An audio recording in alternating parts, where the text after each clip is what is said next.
Our talk for this morning is how to contact the hierarchy. That's quite a bit to try to speak about. I can never give all of the aspects of any subject. As you know, what I do is give what is succinct for this time, this period.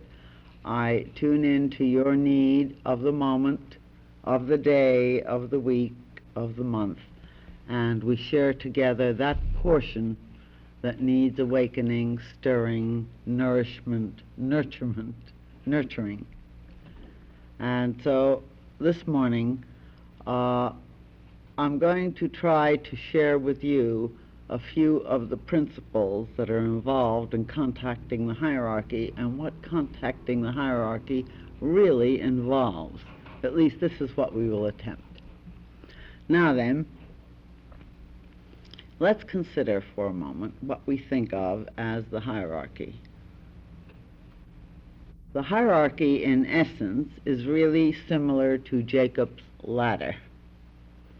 It is a vibratory line of energies, and all energies are levels of consciousness. But it is a vibratory line of energies which include and involve that vibratory rate to which we are able to contribute and to which we are able to align ourselves so that we can also receive. This is something that is not often recognized. Let me give you an example or two.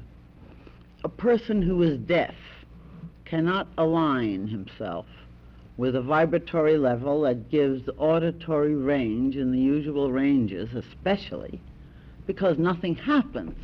The sound is there, but it can't be heard. This is a very important thing for you to keep in mind. The sound is there, but it can't be heard. Now, a person who suffers from certain visual problems, if a person happens to be very nearsighted, the distant scene is there, but it can't be seen. Of course, now, thank God, we have certain corrections with glasses. But bear in mind that hearing something is a vibratory range. Seeing something is a vibratory range. Anything we see and anything we hear is an awareness of a vibratory range. Our modern scientists have mapped some of these ranges of sensory perception in an extraordinary way.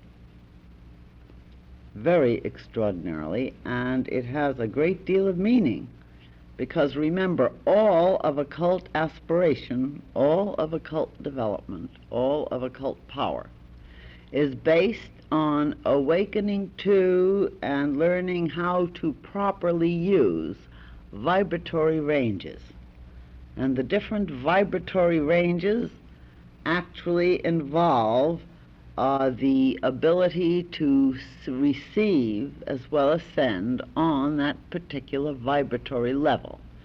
Remember, shortwave radio has a certain vibratory range. We don't hear it on our regular radios, but those who have particular kinds of sets send and receive to each other, and we are unaware.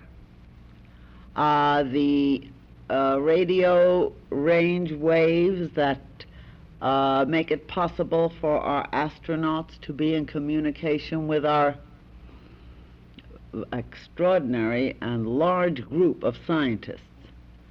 These are in a very specific range, and so they are able to communicate with each other. Then we sit in front of TV eagerly waiting to receive the news. But we have to wait for the communication to have taken place between the astronauts that are out of our atmosphere with the particularly built and attuned radio sets. And then redistributed through the other sets, so that finally on TV or radio we are receiving a replay and or a report of a vibratory communication. Please bear this in mind. It has everything to do with the contact with the hierarchy, and also with this understanding how much illusion and delusion can take place in this area, in this realm, as well as how much glorious guidance we can receive if we have the patience that scientists have to test and try and test and try. And occultists are supposed to be scientists. Scientists in the science of the mind, of the heart, of the soul, of the usage of these things, which are not separate from what we are speaking of when we speak of vibratory ranges. Now remember that, again, even in our modern science, it has certainly been discovered that our thinking has a vibratory range and patterns, so that they can take graphs by putting electrodes in the brain and asking questions and so on, doing many other things, and watching both the thinking processes and the feeling processes as they relate to electrical graphs that take place as a result of the activity of thought, emotion, and emotion is not different from thought. Emotion is one half of thought. Consciousness in itself is half emotion, half analytical aspect and awareness of and with emotion. So you have ranges here of a vibratory kind of something. The ability, therefore, to be attuned to any vibratory level has to do with the vehicle, the training of the vehicle, and the building of the vehicle to be able to receive and or send, or both. Usually it has to be both, but not always. To receive and or send on that vibratory range or level. And in occultism, in the Western occultism of Tarot and Kabbalah, which has been taught to the chosen few for so many thousands of years, one of the first principles that an aspirant has to learn is that all things are a matter of vibratory range, but that it is consciousness which is the real vibratory rate. And it is the cosmic substance that receives, sends, and acts on these ranges, pretty much like the unrecognized but definite lines of force, which our scientists have become more and more familiar with, this peculiar electromagnetic force which surrounds our Earth. You know how radio transmission is interfered with. You've all read about it in the newspaper, at least, if you haven't been interested in this phase otherwise. How all kinds of radio and TV communications are interfered with, sending and receiving, whenever, for example, we have sunspot activity of a more intense kind going on in the sun. Now this is important to remember again. What is it that happens? Now here people are attempting to send and receive, but because sunspot activity is going on, there's interference. We have periods where our TV goes into what seems like an insanity, and we have times when our radios go off into these awful squawks and squeals, which is another kind of insanity to us, meaningless, raucous noises. And we wonder, what's wrong with the machine? Well, what we do not stop to realize is that our machines are made to register, to receive, and to send within certain vibratory ranges that deal with the electromagnetic spectrum. And this electromagnetic spectrum, when it goes into an extra intense activity, disturbs our receiving and sending, and you've all experienced it. We all experience it often. And our experience of this interference mainly has to do with one rate of vibrations coming in and not being able to harmonize with, and therefore blacking out or partially blacking out whatever vibrations are involved with our usual on the earth radio wave sending, receiving, TV sending, receiving, etc. on the magnetic tapes. Now, certainly it's also been shown that around our earth we have this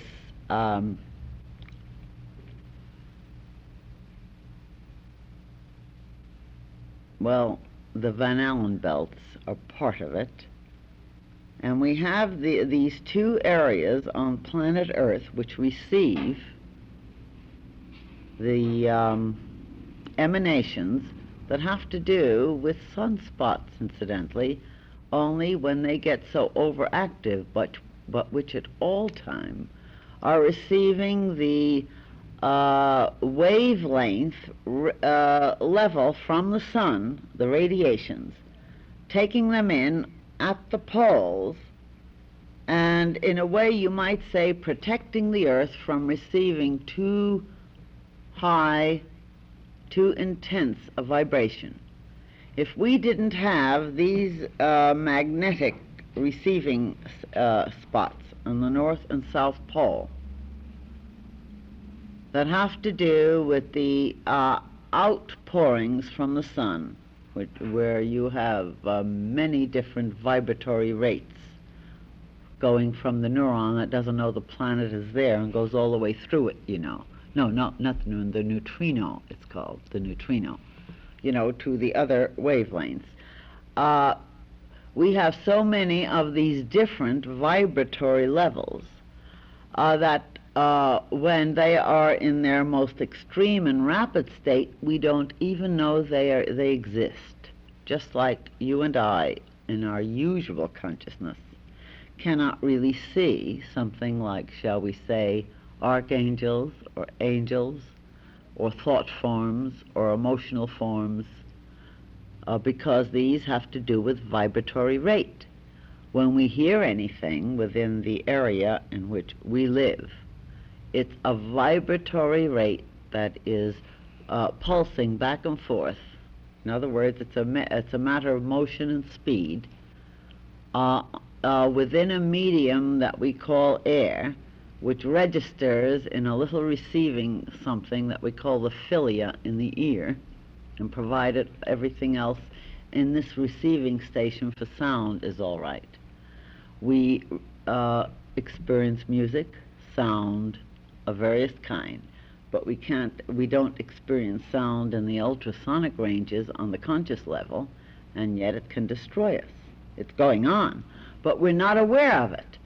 And so if we had no knowledge that ultrasonics, for example, exist, and ultrasonics go into a range of sound vibration in the air that's so high and rapid that we are utterly unaware, except through a machine. If we didn't know that this exists, the ultrasonic wave could make people, for example, and God forbid, drop dead, and we wouldn't know what to call it, so we would dream up a reason.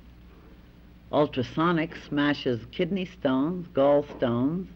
If it's put too long in any part of the body, it can damage it. In other words, it tears down that which is the vibratory rate of our bodies when it goes beyond a certain rate. And yet when it is within another rate, it creates heat and warmth and circulation. And when it is within a lower rate yet, it doesn't have too much effect. So that those of us who have achieved a certain, shall we say, cell structure that goes at one vibratory rate, we are, in a sense, impervious to very much lower ones, though we're not impervious to certain levels of the lower. But it's a matter of how large, are you open to or receptive to, say, 5 inches of radiation or vibration below the level of humanity, or is it 100 inches? This varies with people. And are you open to, and are you able to handle, say, 1 inch, 5 inches, or 100 inches? I'm just deliberately giving it in this way so those of you who know nothing of science at all can at least see the principle. Therefore, if we are open to 5 or 100 or any amount of, shall we say, increase of rapidity of vibratory rate, if we have the kind of mechanism or organism which is in harmony with that rate, then we react harmoniously. If we are not in harmony with it, we either are unaware of it, like the neutrino from the sun is unaware that the planet exists. It goes right through it like it's nothing, just like it's empty space, like a bullet might go between 2 stars in the heavens. That'll give you a better idea what happens. This might occur then. It would just go through us and isn't there for us, which is true of the very lowly evolved types of consciousness. By lowly, I don't mean evil. I mean those who are functioning on a vibratory rate of consciousness and awareness that have not remotely achieved the mammal stage, for example, as yet. Or, if we have achieved an ability to take in certain portions of it, but haven't yet achieved the capacity to hold and express this, these higher, more spiritual vibratory rates, we could decide they're destructive because they're breaking down things in us, like an ultrasonic breaks down a kidney stone. We can, under certain higher vibratory rates which we're not prepared to handle, we can feel that we're being destroyed, dissolved, and yet in occultism we're told that we have to become dissolved in order to reassemble ourselves, similar to the idea of the caterpillar changing into a butterfly. Yet every human being has a different vibratory rate that level of consciousness within this person is able to take in and give out. And the whole secret of contact with the hierarchy is involved in this vibratory rate, or radio receiving sending station, or TV receiving sending station. In other words, we are all a very special kind of vibratory rate of consciousness, each and every one of us. All of humanity shares in one particular band,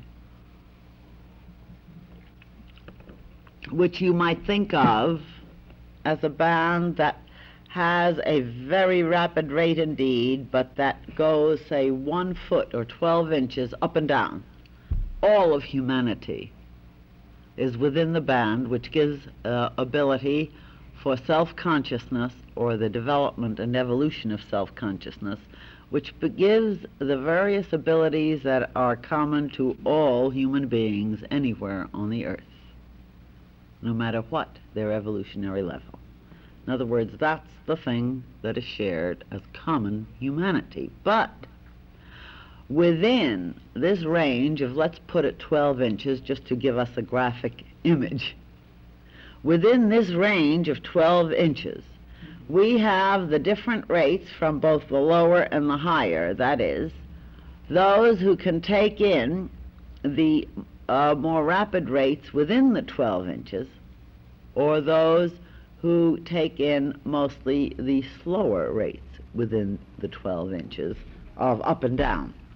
And also, you might call it, in a sense, timing, because the larger or an area, this is just for your imagery to try to tune you into an idea, which will help you to realize just what attunement to the higher forces involves.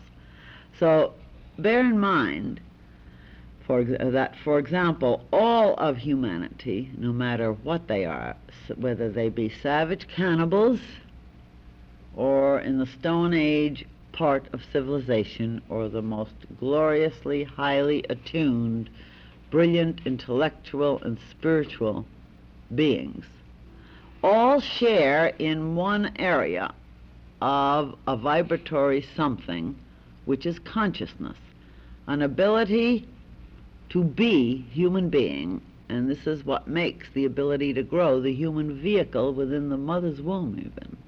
You know, it involves all of these things.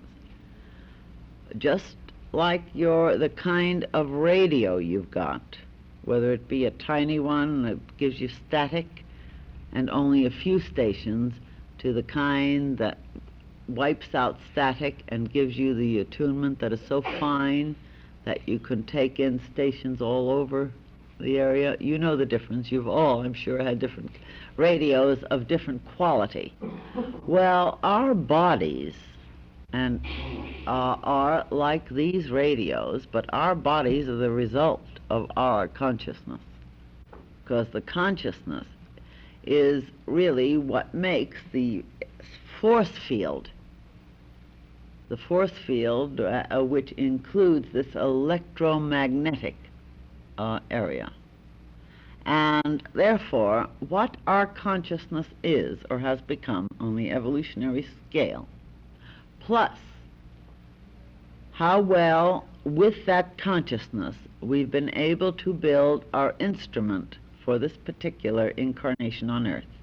This is what determines the vibratory rate of broadcast we'll be able to receive from how large an area. You know, some radios just keep you within the city or even just within the one station, and others bring in broadcasts from the whole Earth, even from outer space.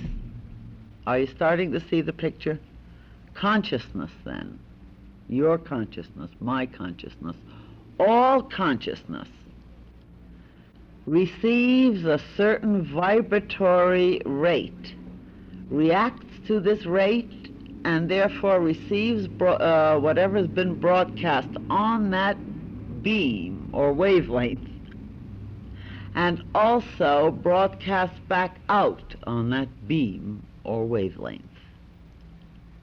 And of course, one of the sad things with so many human beings is that everyone has a need to feel that they receive the largest area of bands or, wavelengths, and also broadcast the finest and most perfect, because really of this lack of insight and perception into the whole principle of the way consciousness works. Now, the hierarchy could be explained in many, many ways, but for this morning, and I usually try to give you every area of approach possible so that all parts of you can see, analyze, study, meditate, and therefore open yourselves to the real principle. But the hierarchy, for this morning at least, we will try to think of in a special way, though that isn't the only way we think of it. But let's bring our minds together and think of the hierarchy as being the variegated levels, vibratory levels of consciousness, with their instruments for both receiving and sending the rates of vibration, which has to do with the quality along with the quantity of thinking and feeling. This is very important. Quality and quantity of thinking and feeling actually are what involve the receiving and sending. That which we are is the range in which we receive.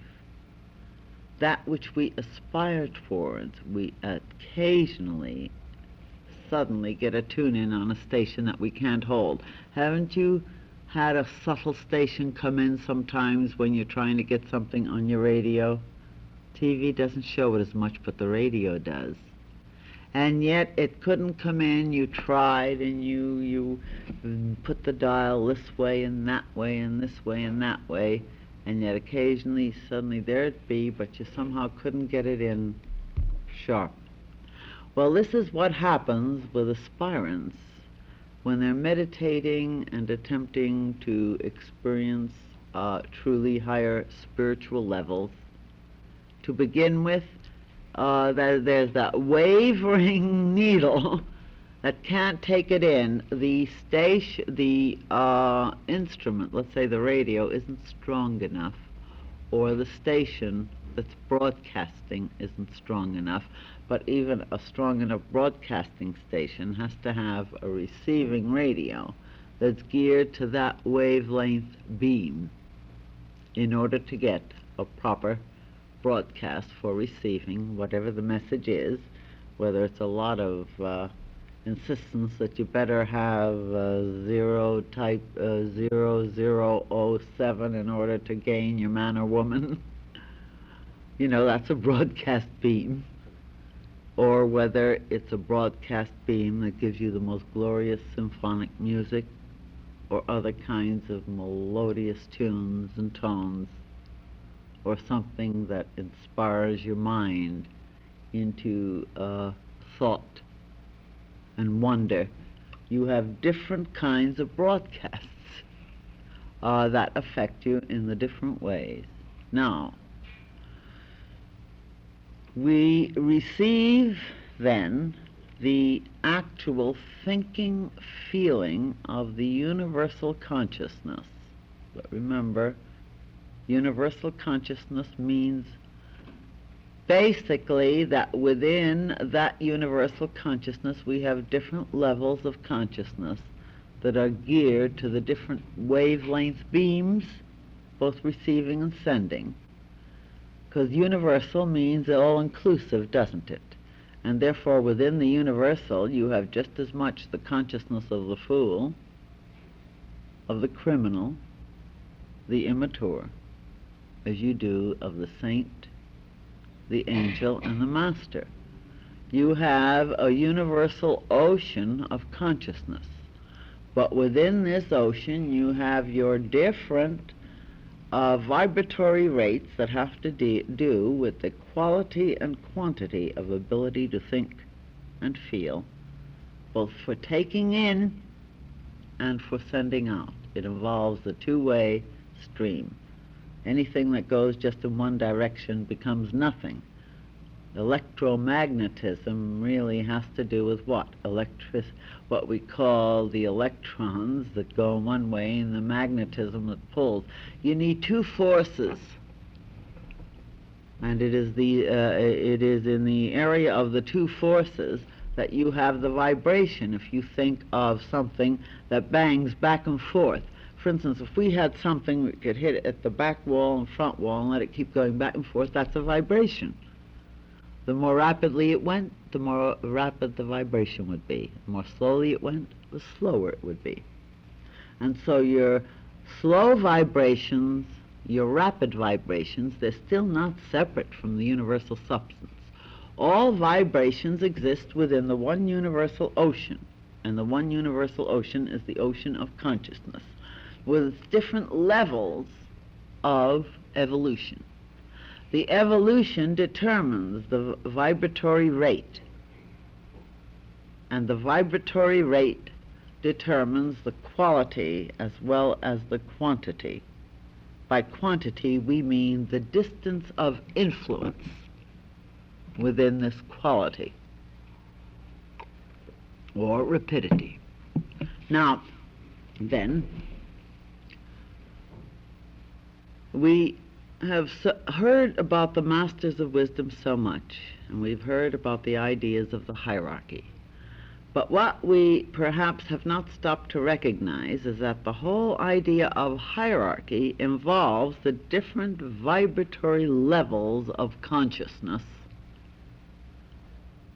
And these different vibratory levels of consciousness could be thought of in ways that will be easy for you to see if I point it out to you in other ways. For example, we have the consciousness that is said to be mineral consciousness. And that is a latent consciousness, we are told. Well, what do we mean by latent? It means consciousness is not absent, it's just sort of frozen and waiting to be released, into its activities. An embryo in the mother's womb is latent in the sense that it isn't doing its own breathing as far as its ability to breathe for itself. It's latent. It's awaiting later development, latent. But it's there to await later development. See, the very embryo in the mother's womb. Therefore, realize that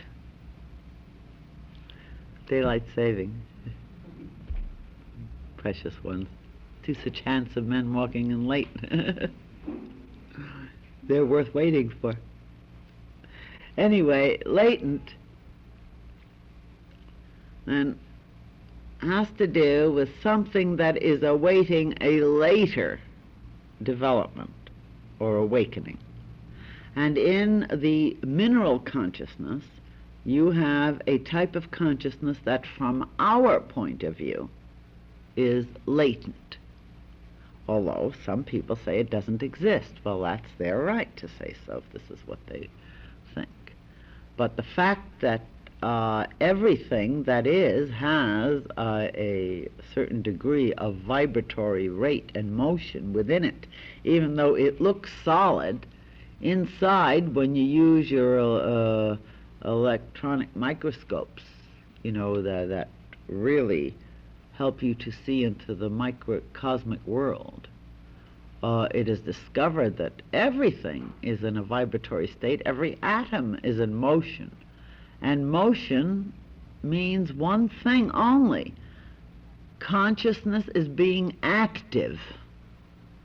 So that a stone that we may call latent has its kind of active consciousness, but it is not evolved to the point where it is free enough or has a large enough area so it is held in one place, or a rapid enough, that's the quantity I was talking about, or a rapid enough vibration within its parts where it can be more adaptable to the different kinds of thinking and feeling and awarenesses. So we may call it the mineral kingdom, like stones, mountains, latent consciousness. But those of us who've experienced the different levels and have become one with it know that what we may call latent or even non-consciousness, as materialistic scientists would, are really still in that state of just ecstasy, and that's all there's to it. You don't need to move. You don't need to do anything. What motion is needed? But already you have atomic aspects of the stone that are being moved, you see, and developed, because parts of the stones are going to chip away and go into the earth. Then they are going to mingle with what we call the next stage, those first little bits of consciousness, the virus and microscopic levels beyond that level, and that's a more rapid vibratory kind of rate that is going on within the very, portion of the cosmic substance. And these little microbes, these little viruses, they are working in their vibratory area, breaking down the stones, that are more or less latent. And in the breakdown, these stones by hook or crook, come to participate in a next higher level of consciousness. You know how the soft earth that we grow things has been formed, don't you? Through the decompositions of things like rock and stone and the mixtures of these various, shall we call them chemicals. Yet every chemical, everything is a vibratory rate. Now within the microbe we have a fantastic evolutionary jump, you know. And our scientists think the virus is between this, and there may be other things. But these jumps have to do, remember, with a vibratory rate that is an expression within the one universal cosmic substance. However, that higher level is working on the lower level. And so your decomposition of earth, you say, well, it's the water that did it, but the water, don't you notice it has a greater degree of freedom than the stone and the earth in its motion?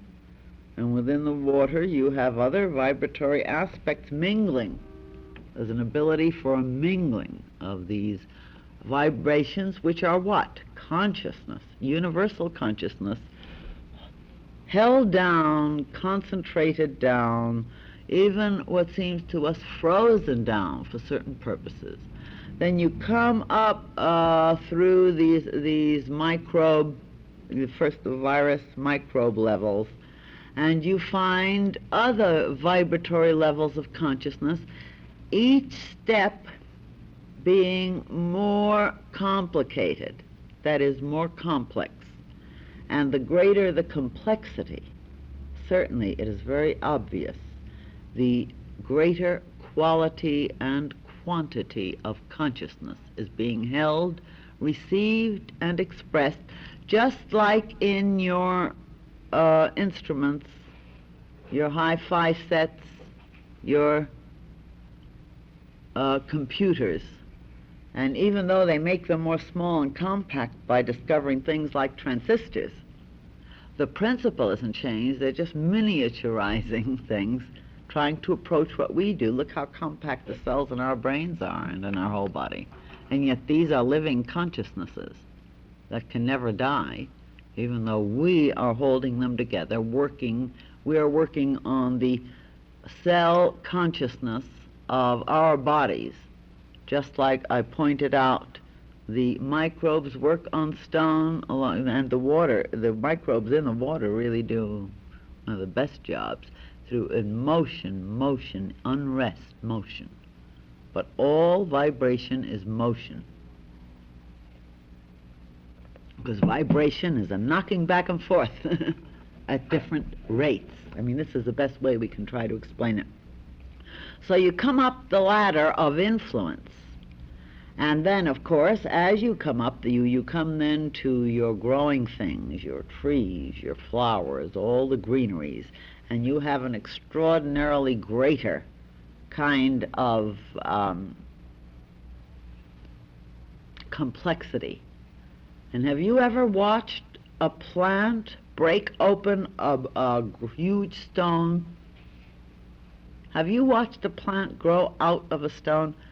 It is so inexorably powerful, you know, given its ability to take in vibrations like from the sun and vibrations like from the water, and these are all vibrations within these mediums. These plants will break through stones. They're that powerful, as against the little microbe that would take 1 billion years to break down some of the stuff in a stone, you know. Or with the help of the washing of the ocean and the waters, it does it more readily, and it isn't one, it takes so many of them. So you have this extra power of the plant, and it has a power to over the next level of the microbes, the viruses, although it also succumbs to them at times because its degree of control. But we won't go into the details of that. Besides, I'm not familiar enough with the details of this, except I'm fascinated with all these areas of consciousness. And those of us who've experienced these different levels, not once, but know them as a natural habitat, as you know your own family, because we're all one family, whether we're the mineral or the not vegetable alone, but I mean the plant kingdom as a whole, or whether we are in the animal stages, which portion of our consciousness still is, or into the human, or into the master of wisdom and higher angelic or archangelic and godhood levels, it is still one consciousness on different vibratory rates within this ocean. Now, your hierarchy has to do with just this. The different, again, I repeat it, but I show it to you in this graphic picture that I hope you've taken in.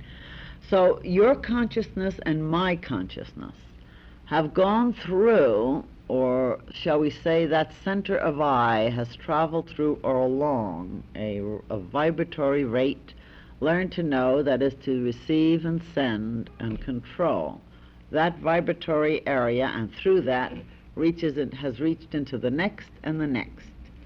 And a human being, of course, on this planet is able to take in and send out the most rapid of vibratory rates, as well as the largest area, because it is speed plus space, although in the spiritual consciousness, time, which is speed, really in a sense, or it's one way of expressing speed and motion, and space, they're interrelated. In the spiritual experience that goes beyond physical body, one discovers that this idea of time and evolution isn't what it has seemed to us in this state of awareness. But now, pay attention to this idea so that you'll understand contact with the hierarchy more fully. The very fact that you have achieved an evolutionary level, which gives you what we call human consciousness and all the complexity of what you are, this very fact puts you very high on the hierarchy scale. Because you can do this, you are not only very high on the hierarchy scale, but those of you who are guided here to me are being exposed to the privilege, if you wish to take it, of taking your evolution in hand so that you can start increasing or intensifying your vibrations, not only speed-wise, which is part of it, but therefore space-wise, which means your consciousness, expansion of consciousness means larger understanding, the ability for consciousness to hold larger areas all in one. For example, now many of you have noticed some people say, look, don't do this, do that, because if you don't do that, such and such will result. And now some of you have said, gee, that person is psychic. You know, they got it out of nothing. There's no reason for them to know this. Others of you may have said, gee, that person has an awfully good mind. They're able to analyze what's going on and project what should be done. And I wonder, do you realize that there's no real difference when we're thinking of the forward motion of consciousness rather than the backward motion to instinct? As I've been explaining to the Thursday night class, and which we all need to understand, psychic experiences do not mean that we are going forward in the consciousness in the more rapid vibration at all, because our minerals and our vegetables and our animals are all psychic. So being a psychic is something that all consciousness has until it achieves full self-consciousness, at which time temporarily it loses its psychism, though you might have lost it, say, in one incarnation ago or 10 incarnations ago, then started forward on a more rapid vibratory rate.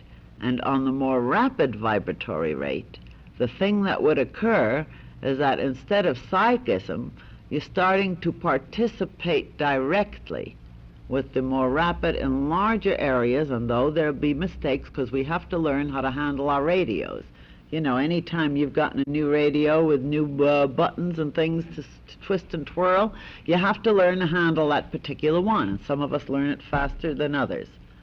So that we must realize that being psychic or even having psychic powers has nothing to do with being close to the touch of the higher consciousness in the hierarchy. And there's nothing wrong with psychic as such, except that most people get caught up in the backward motion of powers and think it's forward motion. In fact, most of your extra phenomenal experience really are the psychic levels. As I said, nothing wrong with this, but we get confused and mixed up. We have to learn how to handle that dial and to recognize the stations, maybe also to appreciate good music. That's part of it, and appreciating good music means appreciating and accepting true teaching as against that which is excitingly phenomenal and that seems to give us a magic that we think this world hasn't got. Yet this world, so-called, on the physical plane, has as much magic as any of us can accept and entertain, multiplied by untold numbers of billions, except that familiarity breeds contempt, and we forget to walk in miracle because we haven't yet learned how to attune our stations to a recognition of this miracle. All right, then. Now that I've warned you, we mustn't confuse psychic powers and or psychic phenomena with the spiritual powers. We can go on to a better understanding of hierarchy. When we achieve that full self-consciousness, and what do we mean by full self-consciousness? Now here is where I may upset a few of us, but I hope not. I hope not, because it's for our greater joy and knowledge and attainment. When we really achieve full self-consciousness, what is it that this indicates? All right, let's pay attention here for a while, because only then have we got a needle sharp enough to start taking in the higher levels like masters and so on. Though we think we're taking in masters, remember this, where we're off on the other side of the slower vibration, that is through the psychic vibratory fields, which is not evil, but I mean it's very deluding to those who haven't learned how to understand the territory, know what kind of plants to grow.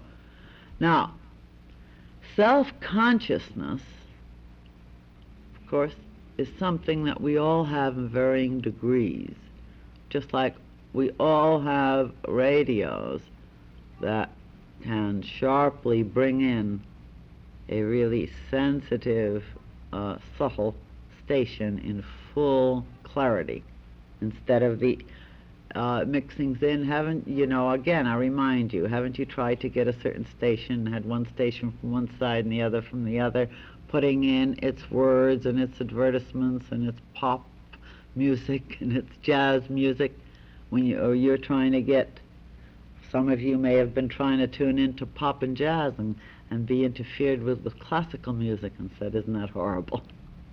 A lot of people do that when they're being guided. Don't know it. They call it by other names.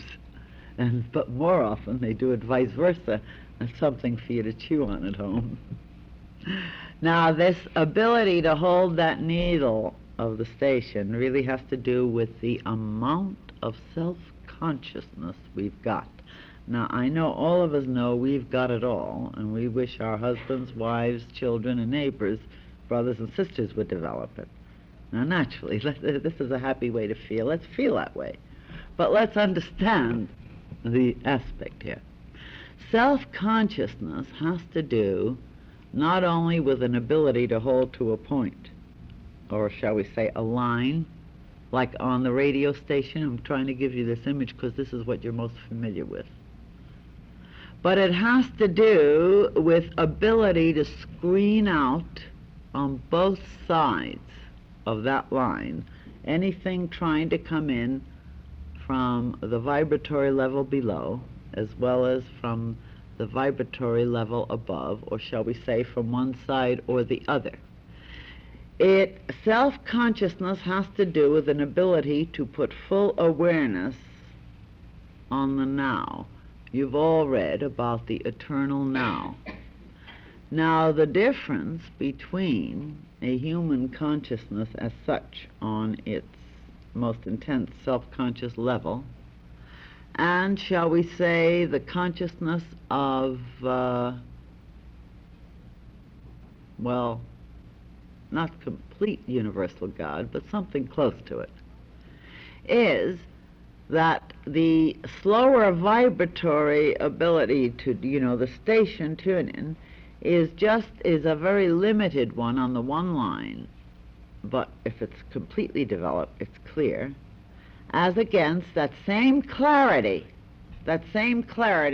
being able to take in the awareness of yesterday, today, and tomorrow in this way, that if you can look at a situation, put your attention on it, analyze it thoroughly, say, well, therefore this has to be done or that has to be done. In other words, see what kind of action is necessary in order to bring about a correction or an enlargement of the immediate situation. By being able to look to the immediate to see what should be done and be aware of it and to be able to do it, this really is a proper and full function of self-consciousness. But how many people do you know who just amble along with their head in the clouds and don't know why things happen to them? You've done it. I've done it. We've all done it. We walk around saying God is good or God is all, and I'm guided by the Spirit.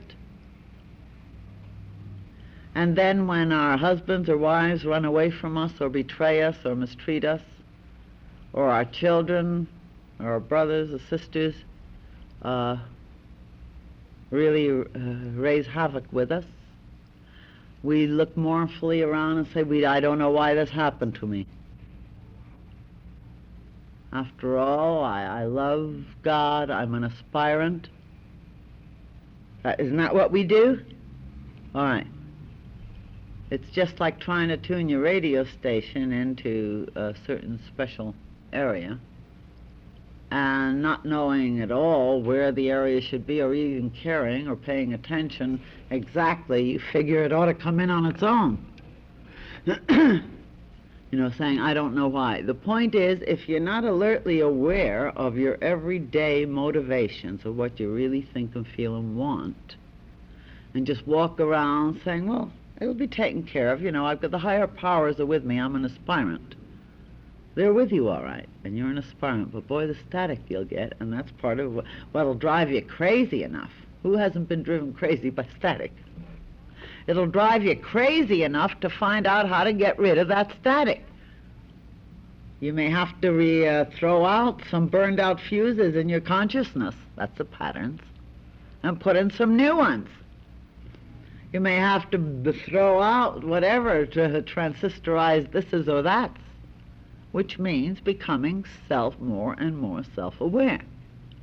But no problem comes to us where we could walk around like happy masochists saying, I don't know why, but it's my karma, because that's just letting our needle waver and wiver and waver all over the place. It isn't having the self-consciousness, and you cannot have clear contact with the higher consciousness levels when you're wivering, wavering, wavering all over the place, which is what we mostly do. And then we say, we don't know what. I guess I've got bad luck, we say.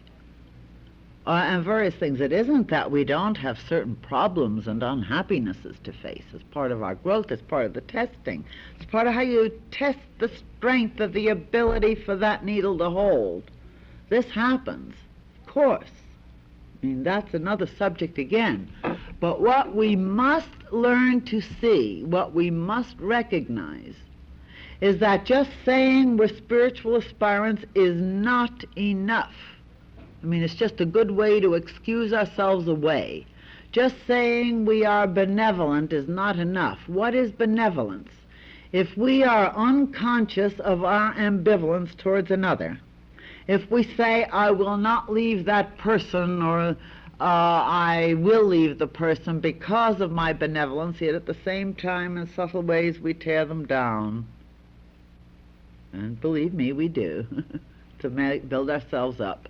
If we are unaware of that ability to really learn how to look into our own motives, to see what we really want is against what we say we want, which doesn't mean we don't all want aspiration and attainment. Of course we do.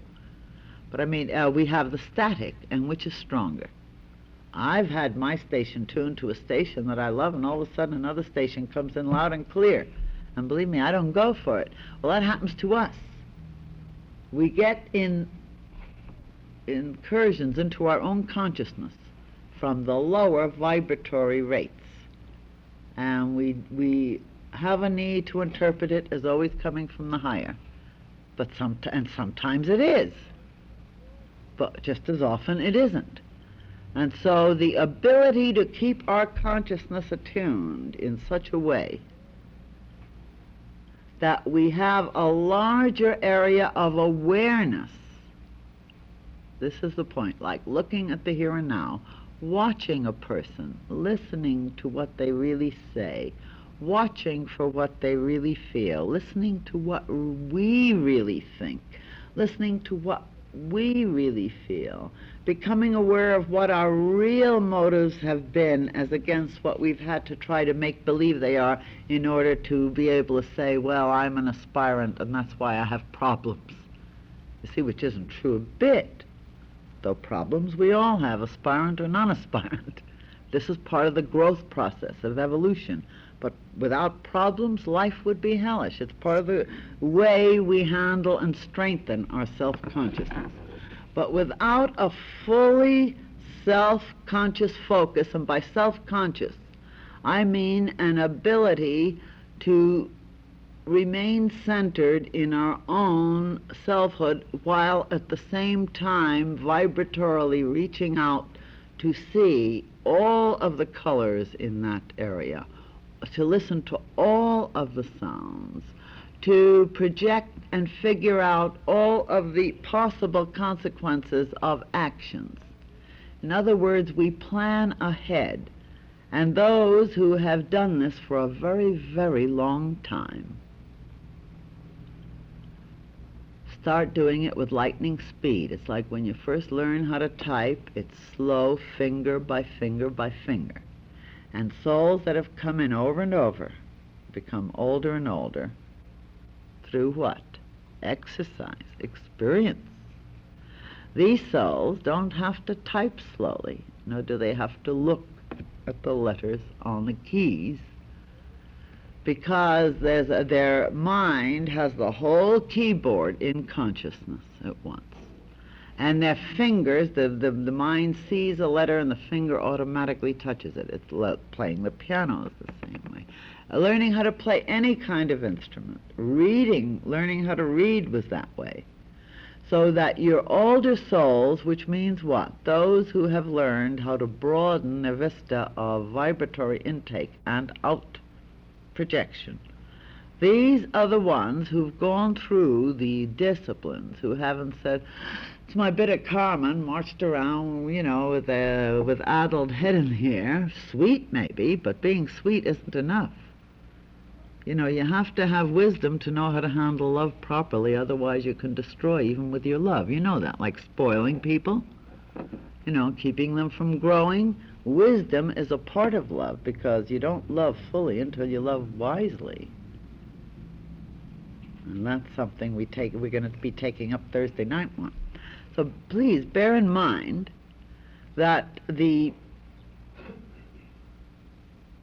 difference really between people who seem to be able to see ahead, to the different instead of those who are forever being surprised by the unhappy developments of what comes on.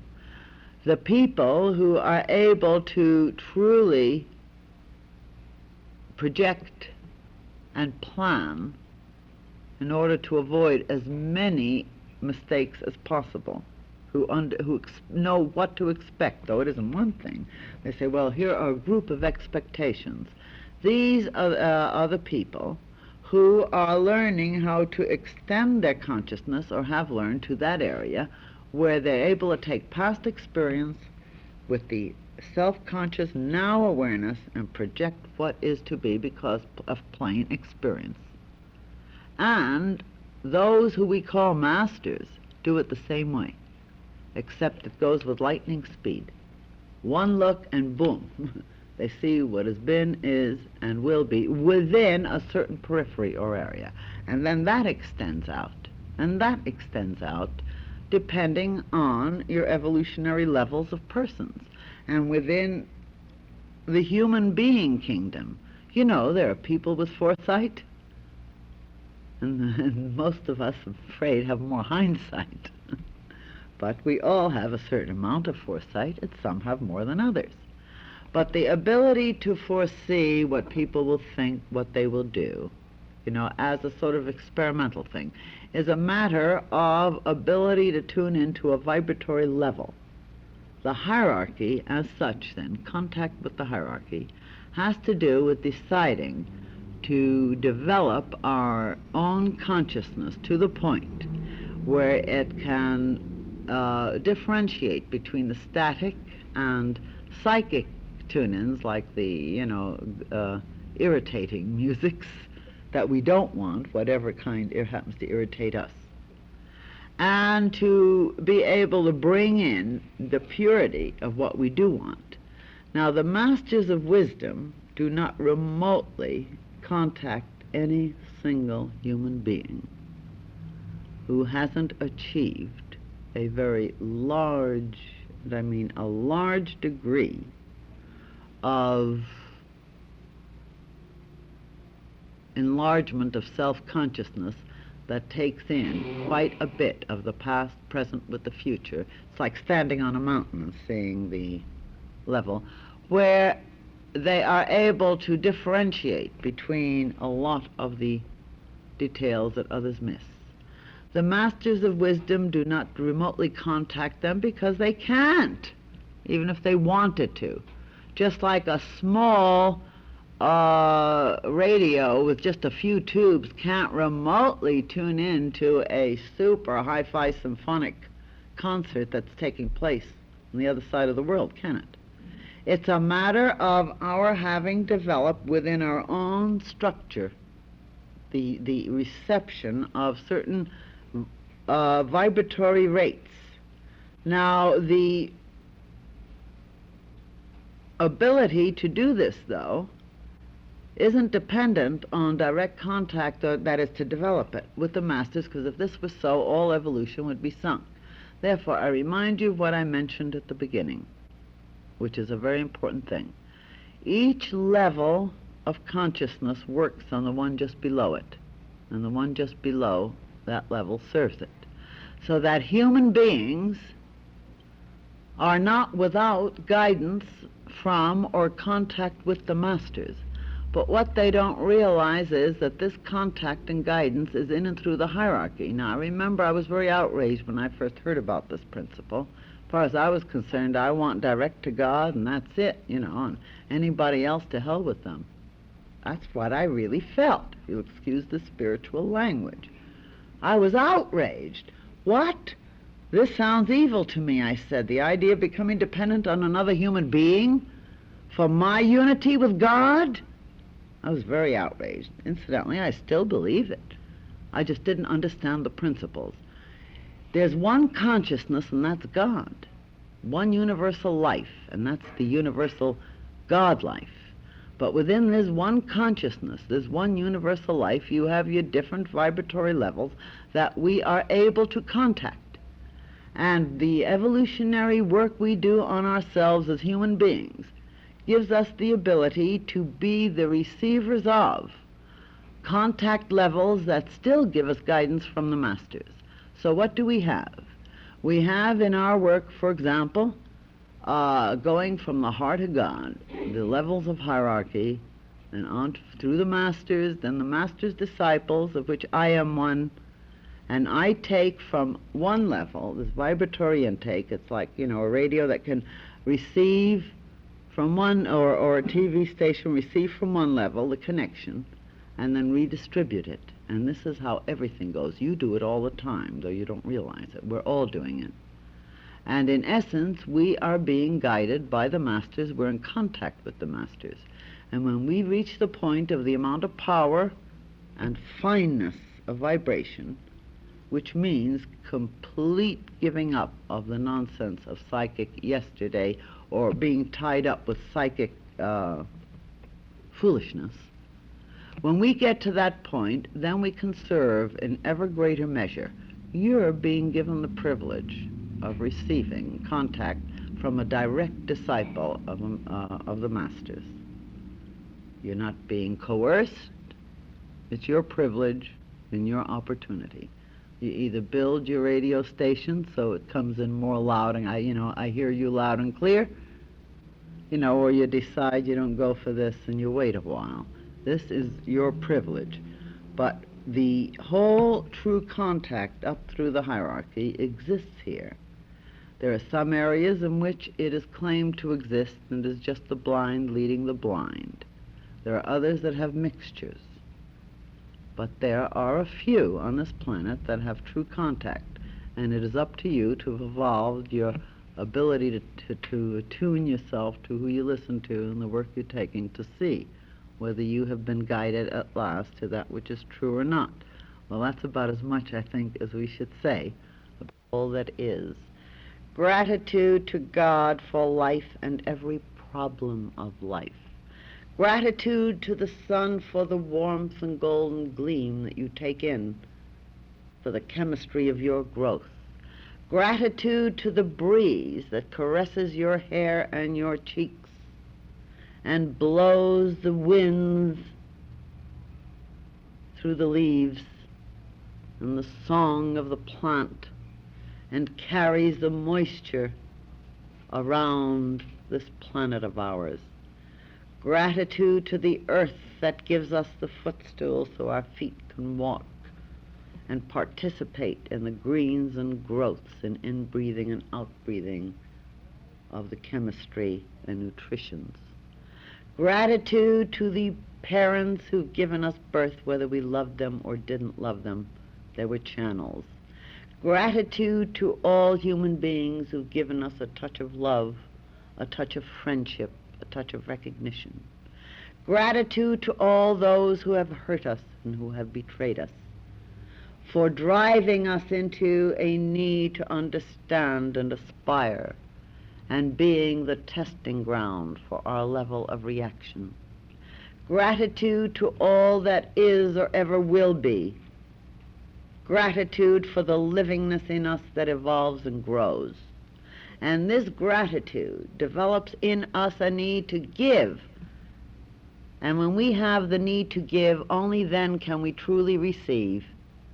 And it is in the image usages of the tarot training that this balance comes about more rapidly than any other way I know. And I invite you to partake of it in greater measure, if you will. And meanwhile, don't frustrate me, at least receive my love.